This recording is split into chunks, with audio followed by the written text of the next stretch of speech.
প্রতি মানে আবার সমবেদনা জানিয়ে শ্রদ্ধা জানিয়ে আমি আমার পথে করে আমাদের সংগ্রাম চলছেই চলবে। এদিকেও জিন্দাবাদ, জিন্দাবাদ, জিন্দাবাদ, এদিকেও জিন্দাবাদ, জিন্দাবাদ, জিন্দাবাদ।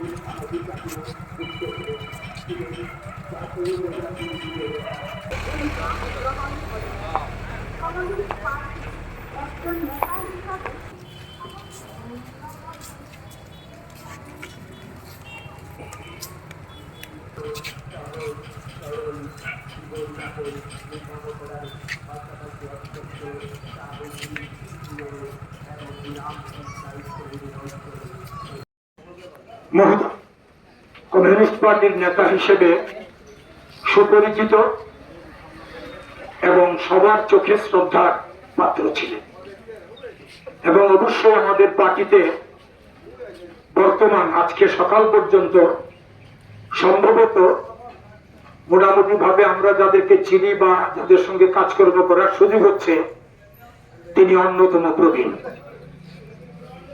তিনি সজ্জন ব্যক্তি, তার সম্পর্কে কোথাও তার সততা, তার ব্যক্তিগত জীবন, তার রাজনৈতিক জীবন সাধারণ জনগণের মধ্যে সর্বদা কোন নেতিবাচক মনোভাব দেখা যায়নি।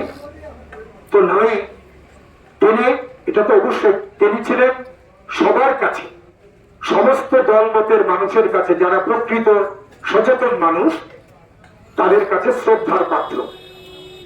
স্বাভাবিকভাবে আমরা কমিউনিস্ট পার্টির কর্মী হিসেবে শ্রদ্ধেয় কমরেড কমলপুরকে আমরা দীর্ঘ সময় দেখেছি পার্টিকে নেতৃত্ব দিতে। কমলপুরে কি পার্টি, কি নগর পঞ্চায়েত, তিনি সর্বক্ষেত্রে সফল এবং কমলপুরে পার্টি গড়ে তোলার ক্ষেত্রে তার অবদান অবিস্মরণীয়।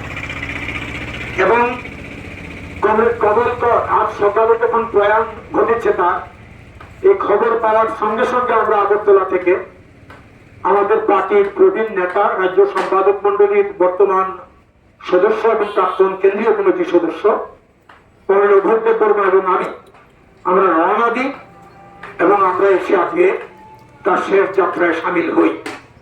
স্বাভাবিকভাবে আমরা গর্ববোধ করি এইরকম একটি কমরেড যিনি জনগণের মধ্যে পার্টিকে জনপ্রিয় করেছিলেন, পার্টিকে নেতৃত্ব দিয়েছিলেন।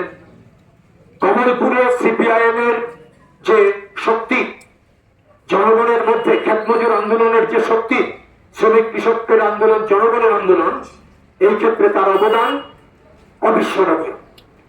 এইরকম একজন মানুষের নেতৃত্বে আমরা কাজ করেছি, স্বাভাবিকভাবে গর্ববোধ করি। আজকে তার এই শেষ মিছিল আমরা করলাম, তাকে নিয়ে নিশ্চয়ই এর মধ্য দিয়ে শেষ হবে না। তিনি যে রাস্তা আমাদের দেখিয়েছেন, শোষণ বঞ্চনার বিরুদ্ধে সংগ্রাম, জাতি উপজাতি অংশের মানুষের ঐক্য মৈত্রী রক্ষার জন্য, সুদৃঢ় করার জন্য সংগ্রাম। এখন যে ত্রিপুরা রাজ্যে যে পরিবেশ চলছে, নয়া ফেসিবাদী পরিবেশ, এই ভয়ঙ্কর, এই আক্রমণাত্মক যে পরিবেশ জনগণের বিরুদ্ধে, এই পরিবেশে দাঁড়িয়ে এই রাজ্যে সুষ্ঠু ব্যবস্থা পুনর্বার ফিরিয়ে আনার জন্য যে লড়াই, এই লড়াই কিভাবে করতে হবে তিনি তা দেখিয়ে গেছেন।